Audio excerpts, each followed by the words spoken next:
There's been a lot of talk about these immigrants that are coming, and in the black community, we're used to seeing immigrants from the Hispanic community coming up from South America and Central America, and we're even used to seeing Caribbean blacks coming up, but never have we seen the number of African immigrants coming to the United States.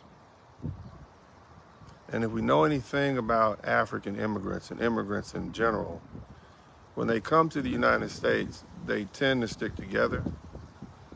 And I don't expect anything different. I expect them to stick together. I expect them to help each other.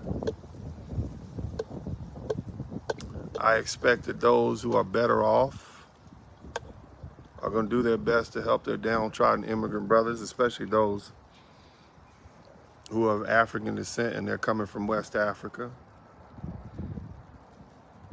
And so the question is not whether or not this is going to stop, because it's not going to stop. Even if we get 4 years of Donald Trump doing a massive deportation, the largest amount of immigrants ever deported in a 4-year time period was under Barack Obama, and I believe he deported 2 million, whereas Joe Biden has allowed 4 million immigrants to come to this country. So the question is, especially pertaining to the African immigrants, what are we going to do about it? Sending them back is not feasible, because we send them back and more come. The Mexican border, the southern border is porous, and even though Texas is doing its best, it's in the governmental interest to bring immigrants to this country, especially working age men, what we call military age men, who can be utilities to this country. So the question is, as far as black Americans, what are we going to do with these immigrants? Specifically, what are we going to do with these African immigrants? How are we going to begin to utilize them? Now, some of you are of the opinion we don't need them. But I would disagree with that to a certain extent. I would suggest that there is a deficit of masculinity in the black community. And as these black men from the continent are coming here, that influx of masculinity could be helpful. We always talk about how there's a deficit of good black men in the black community. Well, you asked for it.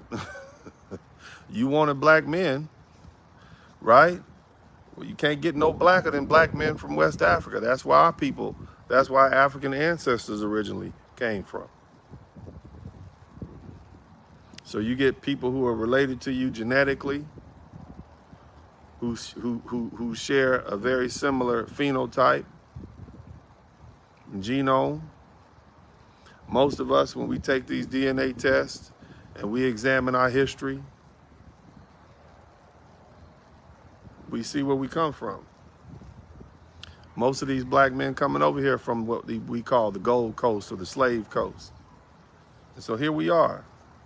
So the thing is, you have to ask yourself is, fellas, how do we incorporate, black American men specifically, how do we incorporate the highest qualities or the best qualities that they bring into our black America? How do we incorporate them in? Because they're going to come and they're going to change the culture. And the question is, do we bring them in and have a place for them? Or do we push them out and then force them to have to force their way in? And when they force their way in, they take over. That's when they start setting up businesses in your neighborhood and you can't get a job, and you black and they're African.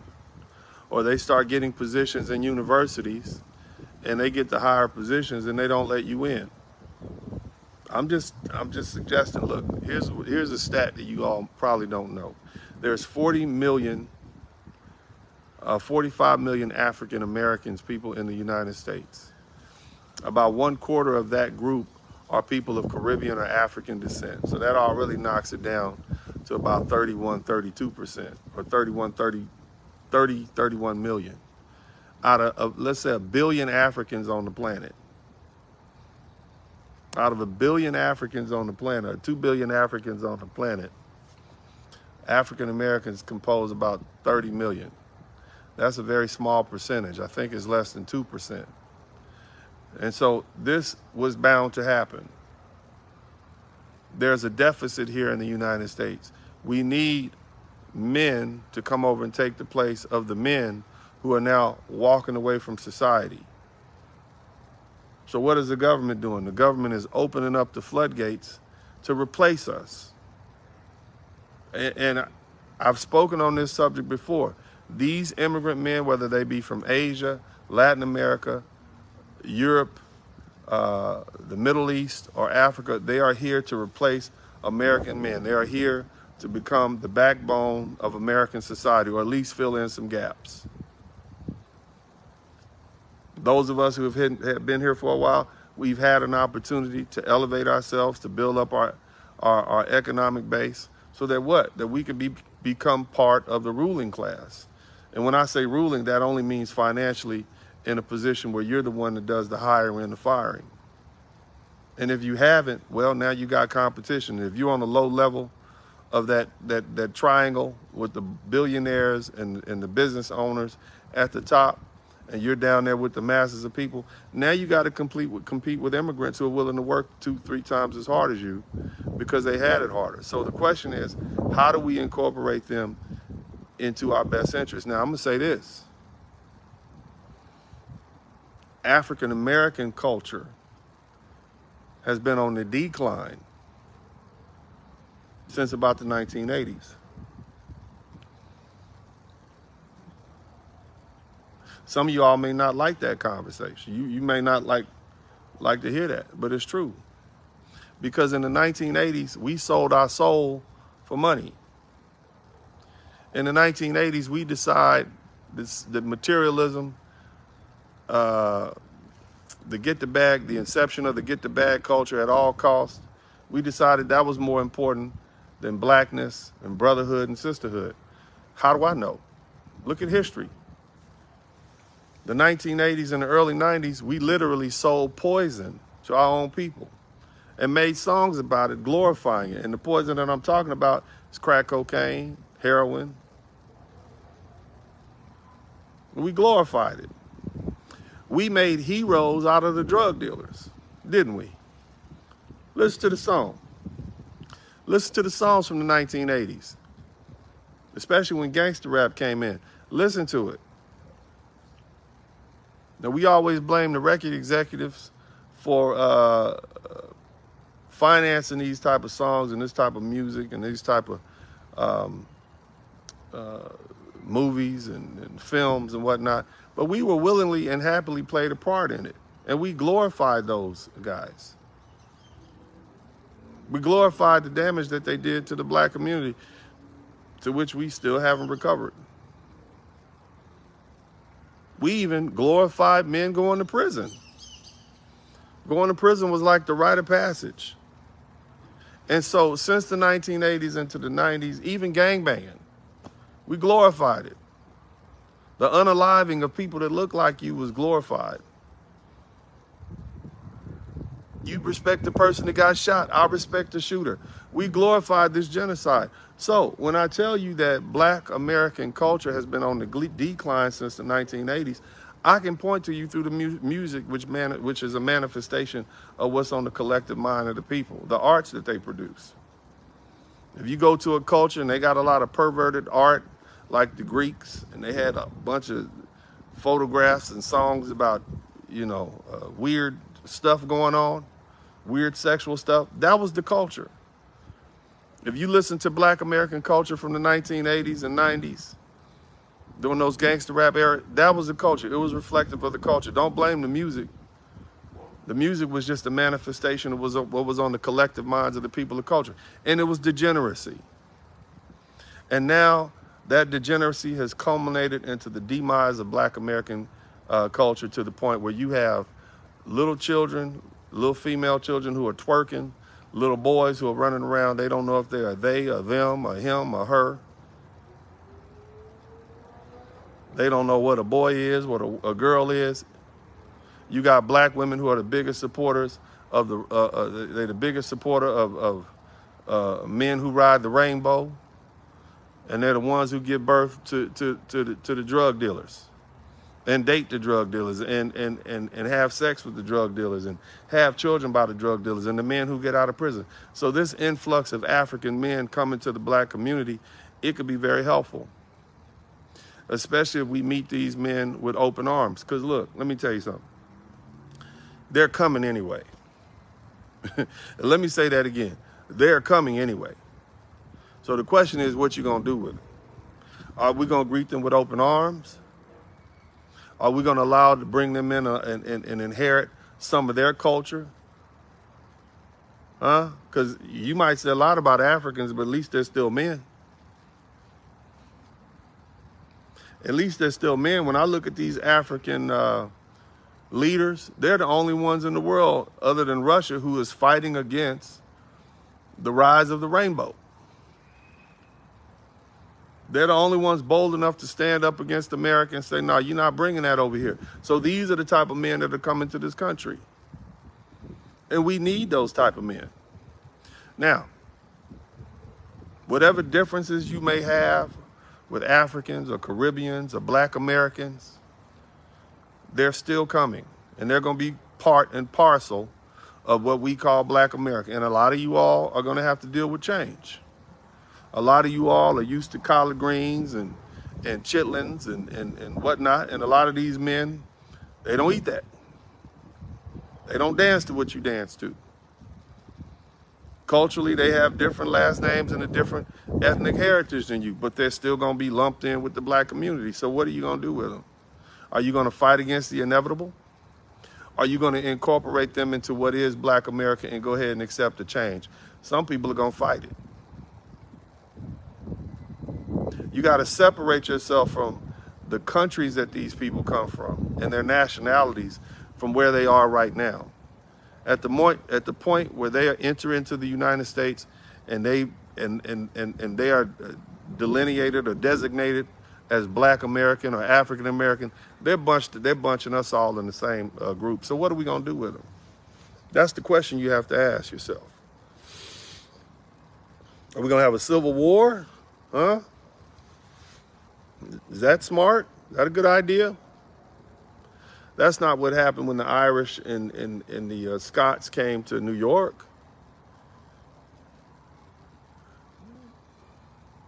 That's not what happened when the Italians came to New York. They incorporated them into white society, and they found a place for them, and they helped America become stronger. When the Chinese are coming here up the border, the people in China, in Chinatown and all these different Asian communities, they're not pushing these Chinese men back. They're saying, no, come on over here. Let's give you a job. Let's get you some work. This is what we have set up for you. Because if you don't do it, then their own people are, and they're going to be loyal to their own people.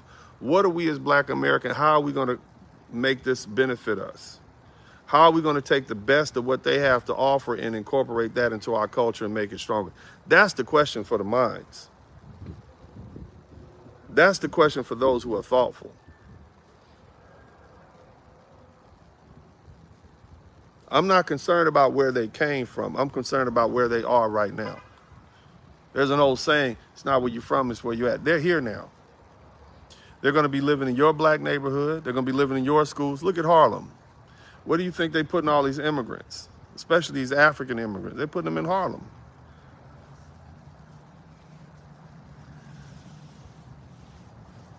They're putting them in Southwest H-Town. They're putting them in DeKalb County, Newark, New Jersey. This is where they're going. Chicago, Detroit. So what do you think is going to happen with these people? They're going to be incorporated into the Black community. If you saw a bunch of Black people standing in a group, looking from a distance, they all look alike. That's what's going to happen in the next 10 years. Irrespective of how many people Donald Trump deports, if he's elected, if he deports the maximum amount that can be deported, that I've seen deported, which is 2 million. That's still only this, but it's still 2 million. It's still 2 million left. And it's only been 3 years. How many more are going to come up this year before the election happens? Another 3? I mean, another 1 million. So now we got 3. You deport. You got 5. You deport 2. You still got 3.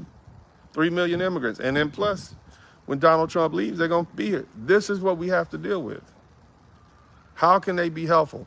Intelligent minds need to dig into this problem. They're coming anyway, fam. What do I suggest? Give them a job. You want to work for me? You want to come work in my law office? What kind of experience do you have? You want to do yard labor? Look, man, I know some Mexicans dudes, Hispanic dudes cut my grass now, but let's do this. I'll buy you guys a truck, and y'all can ride around and pay me a cut of that. We can get a lawn care business going. $30, $40 to cut some grass. Pay these guys a certain amount every day. If I was in that business, but on a personal note, I give them a job. Learn what they have to offer. Keep them around. Help them come up. Build loyalty. Build bridges instead of blowing them up. Again, I'm separating myself from the countries and the nations that they come from. Once they get here, we need to embrace them and use them for their best. Get the best that we can out of them. And incorporate that into Black American society and make it better. We've always had immigrants coming here from the Caribbean and Africa and South America and Central America. We've always had blacks and other melanated folks of African descent coming to this country. Why not incorporate them into what we have to make it stronger? The next Marcus Garvey might be coming over here. The next mother or father to the next Malcolm X might be coming over here. The next, you never know. You never know who's coming over. You don't know who these men's children will be. Some of these Black American women who are complaining about they want a real black man. There's one for you. He's from the Gambia. Go get him. Get one of them. There's one from Ghana. Get you one of them real black men. You don't like Black American men, get you one of them. And that brother might actually be able to break through to a woman and let her know, see, yeah, this is what real African men do. He might actually be able to get through to this woman, these hard-headed, lovely ladies of ours here in Black America, and convince her that, yeah, you know what, you were wrong. Maybe she might admit she was wrong from a brother from a motherland who might be a little bit more, let's say, strenuous when it comes to his requirements for cooperation. You understand? In comparison, I would suggest that Black American men are far easier to get along with than our African counterparts.